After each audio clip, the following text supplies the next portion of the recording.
Hi friends, आज की topic हम लोग स्टार्ट करते हैं। ठीक है, जिसमें देखते हैं आज हम लोग जनजाति विद्रोह के बारे में। ठीक है, तो यहाँ से स्टार्ट करते हुए देखते हैं हल्बा हल्बा विद्रोह था। ठीक है फ्रेंड्स, हल्बा विद्रोह 1774 से 1777 ईस्वी तक। हल्बा विद्रोह 1774 से लेकर 1777 तक, ठीक है, ईस्वी में। और इसके स्थान कौन से थे? हल्बा विद्रोह के स्थान बस्तर। और नेतृत्व कौन कर रहे थे? अजमेर सिंह। और कारण क्या था इस विद्रोह का? तो कारण यह था फ्रेंड्स कि अजमेर सिंह एवं दरियादेव के मध्य उत्तराधिकार का युद्ध हुआ था। ठीक है फ्रेंड्स, उत्तराधिकार का युद्ध हुआ था अजमेर सिंह एवं दरियादेव के मध्य। और नोट में देखें तो यह विद्रोह चालुक्य राज, ठीक है, जो कि क्या थे? काकतीय वंश के थे। ठीक है, पतन के उत्तरदायी था। हल्बा विद्रोह डोंगर में एक नया और स्वतंत्र राज्य बनाने की इच्छा में शुरू किया गया था। ठीक फ्रेंड्स, ये हल्बा विद्रोह क्या है? तो हल्बा विद्रोह डोंगर में एक नया और स्वतंत्र राज्य बनाने की इच्छा से शुरू किया गया था यह। ठीक है, हल्बा विद्रोह फ्रेंड्स। नेक्स्ट लेते हैं परलकोट विद्रोह। ठीक है, परलकोट विद्रोह के बारे में देखें फ्रेंड्स तो इसमें 1824 से सन 1825 की बात है। ठीक है, इसमें क्या हुआ था? इसमें हुआ था, नेतृत्वकर्ता कौन थे? गेंद सिंह। ठीक है, गेंद सिंह। और पदवी कौन थे? तो भूमिया। ठीक है, और ये कौन थे? परकोट के जमींदार थे। ठीक है, परकोट के जमींदार। उद्देश्य अभुजमाड़ियों को शोषण मुक्त कराने हेतु यह विद्रोह हुआ था फ्रेंड्स। ठीक है, अभुजमाड़ियों को शोषण मुक्त कराने के लिए कौन सा विद्रोह किया गया था अगर बोला जाए क्वेश्चन में, तो क्या बोलेंगे? परलकोट विद्रोह। ठीक है फ्रेंड्स, ये किसके बीच है? अभुजमाड़ियों को शोषण मुक्त कराने हेतु। अभुजमाड़ियों ऐसे संसार की रचना करना चाहते थे, जो अभुजमाड़िया थे जाति, वो ऐसे संसार की रचना करना चाहते थे जहाँ कोई भी शोषण ना हो। ठीक है फ्रेंड्स, और प्रतीक क्या है इसमें? परलकोट विद्रोह का तो इसका प्रतीक था धावड़ा वृक्ष की टहनी था। ठीक है, धावड़ा वृक्ष की टहनी। और परिणाम क्या हुआ? गेंद सिंह को फांसी मिला। ठीक है फ्रेंड्स, गेंद सिंह को 20 जनवरी सन 1825 को। ठीक है फ्रेंड्स, नेक्स्ट चलते हैं तारापुर विद्रोह के बारे में। तो तारापुर विद्रोह सन 1824 का नेतृत्व कर रहे थे दलगंजन सिंह। ठीक है, दलगंजन सिंह कौन थे? तारापुर परगना के प्रमुख थे। ठीक है फ्रेंड्स, और कारण क्या था? बड़े कर के विरोध में। ठीक है, कर के विरोध में अगर बोला जाए क्वेश्चन पेपर में कौन सा विरोध हुआ था कर के विरोध में बोला जाए तो? ठीक है फ्रेंड्स, तो कर के विरोध में बोला जाए तो तारापुर विद्रोह आएगा। ठीक है, तारापुर विद्रोह आएगा। ये कब हुआ था? सन 1842 से 1854 ईस्वी में। और मेरिया विद्रोह बोला जाए तो यह 1842 से लेकर 1863 ईस्वी तक हुआ था फ्रेंड्स। ठीक है, 1842 से लेकर 1863। ठीक है, मेरिया विद्रोह। तो इसका नेतृत्व कौन कर रहे थे? हिड़मा मांझी। ठीक है, हिड़मा मांझी कर रहे थे। और नोट में देखें तो दंतेश्वरी मंदिर में नरबलि प्रथा प्रचलित थी। ठीक है, दंतेश्वरी मंदिर में नरबलि प्रथा प्रचलित थी, जिसमें दी जाने वाली बलि को मेरिया कहते थे। ठीक है, दी जाने वाली बलि को मेरिया कहते थे। और लिंगाकारी विद्रोह के बारे में देखें फ्रेंड्स। ठीक है, तो ये सन 1856 ईस्वी में हुआ था लिंगाकारी विद्रोह। ठीक है, इसमें शासक कौन थे? भरमदेव थे। और नेतृत्व कौन कर रहे थे इस विद्रोह में? ध्रुवाराम माड़िया। ठीक है, ध्रुवाराम माड़िया। और नोट में देखा तो लिंगागिरी विद्रोह बस्तर का महान मुक्त संग्राम कहलाता है। ठीक है, ऐसा कौन सा विद्रोह था जो बस्तर का महान मुक्त संग्राम कहलाता है? अगर क्वेश्चन पेपर में आए तो क्या लेंगे?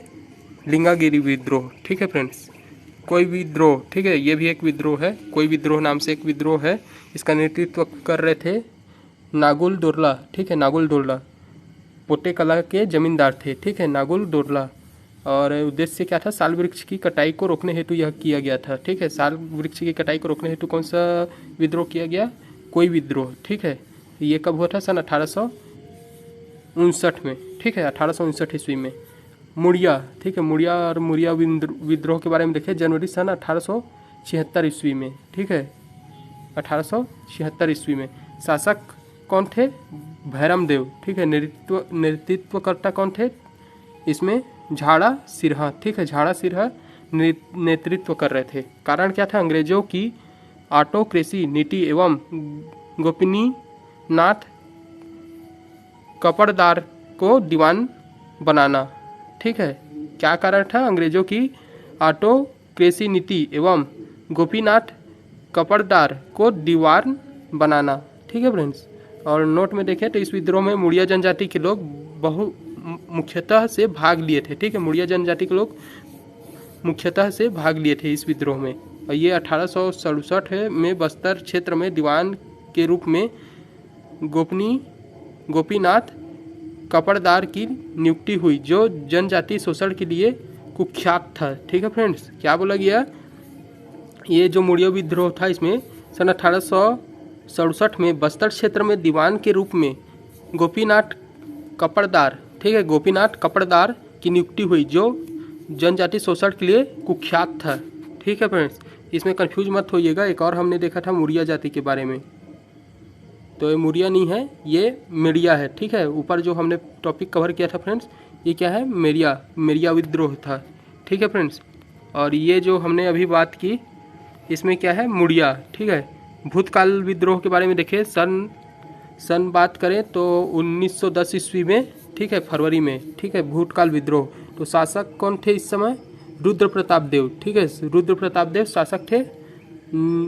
नेता के बारे में देखा जाए तो लाल कालेंद्र सिंह थे भूतकाल विद्रोह के समय। रानी स्वर्ण कुंवर थी, ठीक है। कुंवर बहादुर सिंह और गुंडाढूर, ठीक है। रानी स्वर्ण कुंवर व दीवान लाल कालेंद्र ने इस विद्रोह का नेतृत्व गुंडाढूर के हाथों में सौंपा था, ठीक है। गुंडाढूर के हाथों में कौन सा नेतृत्व सौंपा गया था अगर बोला जाए तो रानी किसके हाथ में सौंपा गया था, ठीक है। जो भूतकाल का विद्रोह था वह गुंडाढूर के हाथों में सौंपा गया था, ठीक है फ्रेंड्स। तो कौन कौन थे? रानी स्वर्ण कुमार एंड दीवान लाल कालेंद्र, ठीक है, ने इस विद्रोह में नेतृत्व गुंडाढूर के हाथों में सौंपा, ठीक है। और नेतृत्वकर्ता कौन थे? गुंडाढूर, ठीक है, ये तो अभी देखें। और घोषणा अक्टूबर 1909 में, ठीक है फ्रेंड्स। घोषणा कब हुआ था इसका? 1909 में हो गया था भूतकाल विद्रोह के बारे में, ठीक है। और आक्रमण कब हुआ? आक्रमण के बारे में जाने तो कुकानार पर, ठीक है, कुकानार पर 4 फरवरी 1910 को आक्रमण किया गया था, ठीक है। 4 फरवरी 1910 को आक्रमण किया गया। और दीवान बैजनाथ पंडा, और शुरुआत पुष्पाल बाजार से हुआ था, ठीक है। शुरुआत पुष्पाल बाजार से हुआ था। नोट में देखें तो भूतकाल विद्रोह, ठीक है, भूतकाल विद्रोह रुद्र प्रताप देव को सत्ता से हटाने के कारण हुआ था, ठीक है। रुद्र प्रताप देव को सत्ता से हटाने के कारण हुआ था। मौर्य राज की घोषणा 7 फरवरी 1910 ईस्वी से की गई, ठीक है। रानी स्वर्ण कुंवर की गिरफ्तारी 5 मार्च 1910 ईस्वी में की गई, ठीक है फ्रेंड्स। यहाँ से भी पिछले कई एग्जाम में पूछे गए हैं फ्रेंड्स, ठीक है। यहाँ से देखा जाए CGPSC में पूछा गया है, व्यापम में पूछा गया है, ठीक है फ्रेंड्स। टॉपिक छोड़िएगा मत, ठीक है। इसको एक बार और रिवाइज करके देख लीजिएगा, ठीक है। अब नेक्स्ट चलते हैं, छत्तीसगढ़ का आधुनिक इतिहास के बारे में देखते हैं, ठीक है। अप्रत्यक्ष मराठा शासन था, ठीक है। छत्तीसगढ़ का आधुनिक इतिहास में पहला टॉपिक लेते हैं, अप्रत्यक्ष मराठा शासन, ठीक है। अप्रत्यक्ष मराठा शासन कब से कब तक था? 1741 से लेकर 1758 तक, ठीक है। 1741 से लेकर 1758 तक। इसमें कौन थे अप्रत्यक्ष मराठा के शासन में? रघुनाथ सिंह और मोहन सिंह, ठीक है। रघुनाथ सिंह और मोहन सिंह। फिर दूसरा पार्ट आया, दूसरा पार्ट कि प्रत्यक्ष मराठा शासन था, वो कब से कब तक? 1758 से लेकर 1787 ईस्वी तक, ठीक है फ्रेंड्स। 1758 से लेकर 1787 ईस्वी तक। इसमें क्या हुआ? छत्तीसगढ़ के मराठा शासक में पहले थे बिम्बाजी भोसले, तो बिम्बाजी भोसले 1758 से 1787 तक, ठीक है फ्रेंड्स। 1758 से लेकर 1787 तक। फिर क्या हुआ? चिमड़ाजी भोसले, ठीक है। मराठा शासक के बारे में हम लोग देख रहे हैं, कौन कौन से मराठा शासक थे, ठीक है, कौन कौन से सन में। और चिमड़ाजी भोसले 1787 से लेकर 1788 तक, ठीक है फ्रेंड्स। अब फिर व्यंकोजी भोसले 1788 से लेकर 1811 तक, ठीक है फ्रेंड्स। और पुरुषा जी, ठीक है, पुरुषा जी या बोले या फिर परसोजी भोसले, ये 1811 से लेकर 1816 तक है, ठीक है फ्रेंड्स। और अरपा जी भोसले के बारे में देखें तो 1816 से लेकर 1818, ठीक है फ्रेंड्स। क्या था, मराठा शासक के बारे में था। बिंबाजी भोसले थे पहले, फिर दूसरे में चिमड़ा जी भोसले, फिर तीसरे में व्यंकोजी भोसले, फिर चौथे में परसोजी भोसले, पाँचवें में अप्पा जी भोसले, ठीक है। तो बिंबाजी भोसले का कब से कब था 1758 से लेकर 1787, ठीक है फ्रेंड्स। मतलब तकरीबन 20-25 साल का था इनका शासन, ठीक है, मराठा शासक। और चिमड़ा जी का कितना है, 1787 से 1788, 1 साल का, ठीक है। व्याकोजी भोसले का 1788 से 1811 तक है, ठीक है फ्रेंड्स। ये भी 25 साल के करीब आएगा, ठीक है फ्रेंड्स, देख लीजिएगा, ठीक है। और पुरुषा जी का बोला गया है 1811 से लेकर 1816 तक, ठीक है, इसका 5 साल का हुआ। और अप्पा जी का भोसले 2 साल का हुआ, ठीक है फ्रेंड्स। अब बिंबाजी भोसले के बारे में देखें, जो छत्तीसगढ़ के मराठा शासक थे, ठीक है। इनका कार्यकाल था 1758 से लेकर 1787 तक, ठीक। तो इसमें देखते हैं मराठा शासक में क्या क्या हुआ था इस समय, ठीक है फ्रेंड्स। तो राजधानी क्या था मराठा शासक में, रतनपुर था, ठीक है। मराठों की छत्तीसगढ़ में प्रथम राजधानी थी, ठीक है। मराठों की छत्तीसगढ़ में प्रथम राजधानी कौन सा था, रतनपुर। और स्थापत्य राम टेकरी मंदिर किया थे, ठीक है। स्थापत्य क्या किए, राम टेकरी मंदिर। और प्रशासनिक सुधार क्या किए, रायपुर एवं रतनपुर का प्रशासनिक एकीकरण किया, ठीक है। रायपुर और रतनपुर का प्रशासनिक एकीकरण किया। और मोहम्मद खान तरान को सैन्य सेवा में बहादुरी के बदले बिंबाजी भोसले ने मदनगढ़ किले क्षेत्र के 5 स्थानों को पुरस्कार स्वरूप भेंट किए थे, ठीक है। पुरस्कार स्वरूप भेंट किए थे बिंबाजी भोसले ने।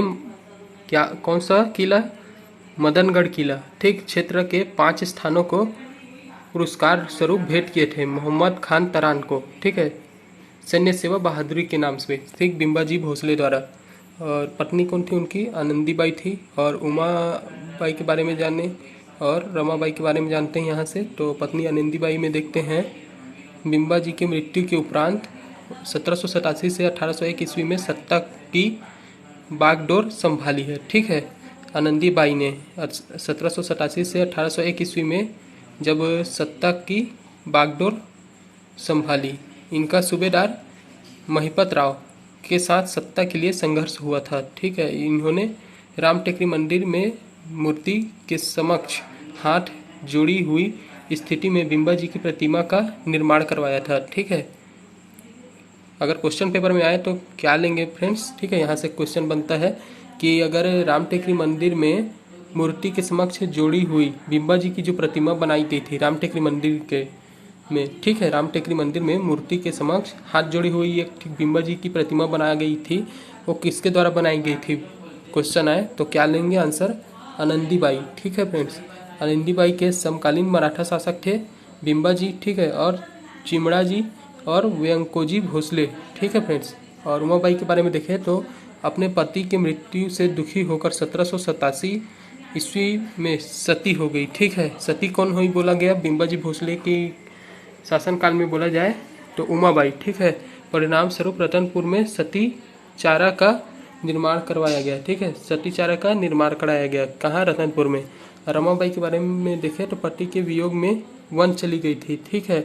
रमाबाई क्या है, पति के वियोग में वन चली गई, ठीक है फ्रेंड्स। पत्नी में कौन कौन से आ गए हैं, आनंदीबाई, ठीक है फ्रेंड्स, उमाबाई और रमाबाई। और विशेष देखें तो बिंबाजी भोसले राज्य का संपूर्ण, ठीक है, बिंबाजी भोसले का राज्य का संपूर्ण लगान वसूल करते थे, ठीक है।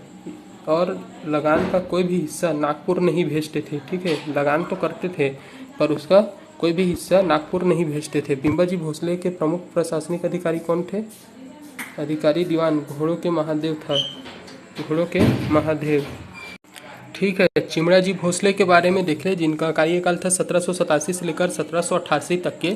चिमड़ा जी भोसले ये भी मराठा शासक थे, ठीक है।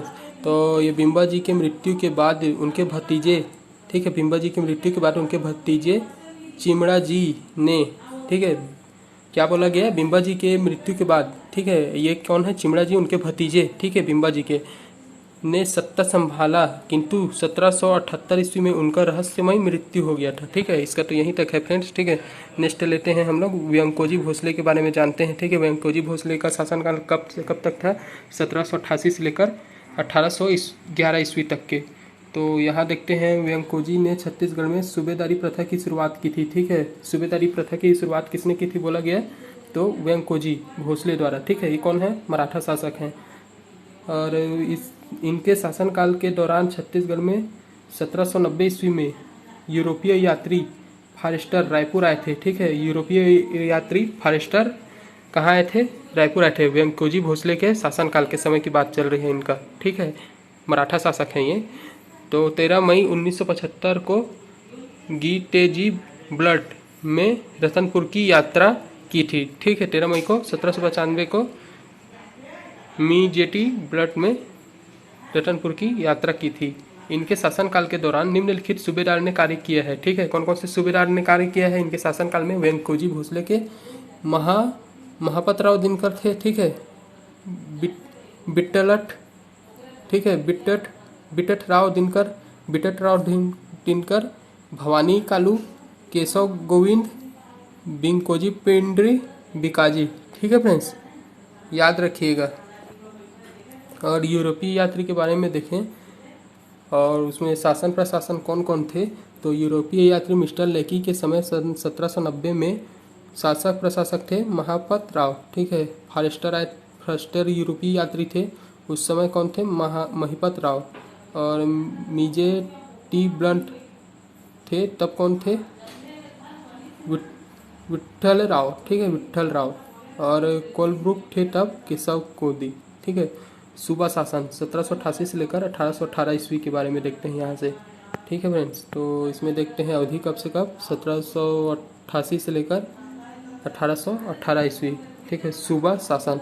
राजधानी कौन सा था इसमें? रायपुर, रतनपुर था फ्रेंड्स। ठीक है, रतनपुर क्या था? राजधानी था सूबा शासन के समय। ठीक है, सूबेदार शासक नहीं होते थे, अपितु मराठों के अधीन अधिकारी या प्रतिनिधि मात्र होते थे। ठीक है, अधीन अधिकारी और प्रतिनिधि मात्र होते थे। सूबा शासन के समय की बात कर रहे हैं। ठीक है, इसमें सूबेदार शासक नहीं होता था। सूबा शासन का जब काल था उस समय, मतलब उनका शासन था उस समय, सूबेदार का शासक नहीं होते थे, अपितु मराठों के अधीन अधिकारी या फिर प्रतिनिधि मात्र होते थे। इस शासन पद्धति के अंतर्गत प्रदेश में अनेक सूबेदारों की नियुक्ति की गई थी। ठीक है, अनेक सूबेदार की नियुक्ति की गई थी।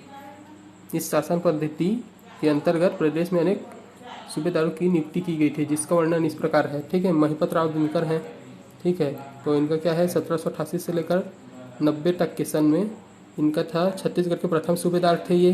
ठीक है, 1790 ईस्वी में यूरोपीय यात्री फॉरेस्टर का छत्तीसगढ़ में आगमन हुआ था इनके समय में। ठीक है, महिपत राव दिनकर के समय में 1790 ईस्वी में यूरोपीय यात्री कौन थे? फॉरेस्टर का छत्तीसगढ़ में आगमन हुआ था। और आनंदीबाई की सत्ता के लिए संघर्ष हुआ था। इस समय आनंदीबाई की सत्ता के लिए संघर्ष हुआ था और इनके शासन में सारी शक्तियाँ आनंदीबाई के हाथों में थी। ठीक है, सारी शक्तियाँ किसके हाथों में थी? आनंदीबाई के हाथों में। ठीक है, महिपत राव दिनकर की सूबेदारी में। ठीक है, छत्तीसगढ़ के प्रथम थे। और विट्ठल राव के बारे में देखें, ये 1790 से लेकर 1796 ईस्वी तक के। तो इनके शासनकाल में 1795 ईस्वी में मिनिस्टर जेटी ब्लंट, ठीक है, मिस्टर जेटी ब्लंट की छत्तीसगढ़ में यात्रा हुई थी। ठीक है, इनके परनागना पद्धति के जन्मदाता एवं लागूकर्ता कौन है? प्रमुख कामविसदार। ठीक है, कामविसदार है। ठीक, विट्ठल राव दिनकर हैं। ठीक है, इनका शासनकाल 1700 जो भी इनका पद था, ठीक है, सूबेदार पद में थे। तो क्या हुआ था उस समय? परगना पद्धति के जन्मदाता एवं लागूकर्ता। ठीक, इस समय के प्रमुख कौन थे? कमाविसदार। ठीक है, प्रमुख कौन थे? कमाविसदार। ये पिछले एग्जाम में आ चुका है फ्रेंड्स। ठीक है, व्यापम में भी आया हुआ है, CGPSC में भी आया है। भवानी कालू सन 1796 से लेकर 1797 के बारे में सबसे कम समावधि वाले सूबेदार थे ये। ठीक है, सबसे कम समावधि वाले सूबेदार कौन थे? भवानी कालू। ठीक है, फिर क्या है? केशव गोविंद। केशव गोविंद 1797 से लेकर 1808 ईस्वी तक। इनके शासनकाल में क्या हुआ था? यूरोपीय यात्री कोलब्रुक ने छत्तीसगढ़ में यात्रा की थी। ठीक है, इनके शासनकाल में कोलब्रुक ने छत्तीसगढ़ में यात्रा की थी अगर बोला जाए क्वेश्चन पेपर में। ठीक है, यूरोपीय यात्री कोलब्रुक ने छत्तीसगढ़ की यात्रा कौन से सूबेदार के में किया था? ठीक है, शासनकाल अगर बोला गया तो अलग बात है फ्रेंड्स। ठीक है, अगर सूबेदार बोला गया तो केशव गोविंद के बारे में, और शासन बोला गया तो सूबा शासन के में गोपाल। ठीक है, बीकाजी गोपाल इसका, और क्या नाम था? इनका नाम था भीखा भाऊ। ठीक है, भीखा भाऊ। और इस समय शासन में देखें तो 1809 से लेकर 1817 तक का इनका सूबेदार के पद पर। ठीक है, तो इनके समय में पिंडारियों की गतिविधियां अपने चरम सीमा पर थी। ठीक है, पिंडारियों की गतिविधियां क्या थी? अपनी चरम सीमा पर थी, और तथा छत्तीसगढ़ में लूटपाट की घटनाएं हुई इस समय। ठीक है, और सरगुजा रियासत जमींदार में हस्तक्षेप। ठीक है, उत्तराधिकार का संघर्ष। सखाराम हरि एवं सीताराम टांटिया 1817 से लेकर 1817 तक था इनका शासनकाल। ठीक है, इसको छोड़ते हैं। नेक्स्ट लेते हैं यादवराव दिवाकर के बारे में। तो ये छत्तीसगढ़ के अंतिम सूबेदार थे। ठीक है, छत्तीसगढ़ के अंतिम सूबेदार कौन थे? अगर आए क्वेश्चन पेपर में तो क्या लेंगे? अंतिम सूबेदार क्या है? यादवराव दिवाकर। ठीक है, और प्रथम सूबेदार कौन थे? प्रथम सूबेदार थे महिपत राव दिनकर। ठीक है, महिपत राव दिनकर थे। और यादवराव दिवाकर जो अंतिम सूबेदार थे छत्तीसगढ़ के, तो ये शासनकाल क्या था? 1817 से लेकर 1818 तक छत्तीसगढ़ में पिंडारियों का अंत हो गया था। ठीक है, पिंडारियों का अंत हो गया था। कौन से शासनकाल में बोला गया? तो सूबे का था। ठीक है, सूबे का शासनकाल है ना फ्रेंड्स? ये सूबा का शासनकाल। ठीक है, और कौन से सूबेदार है? यादवराव दिवाकर में। ठीक है, पिंडारियों का अंत हो गया था। ठीक, नेक्स्ट चलते हैं ब्रिटिश शासन में अधीन मराठा के बारे में देखते हैं। ठीक है, ब्रिटिश शासन के अधीन मराठा कौन सन है? अधीन मराठा का सन है 1818 से लेकर 1830 तक।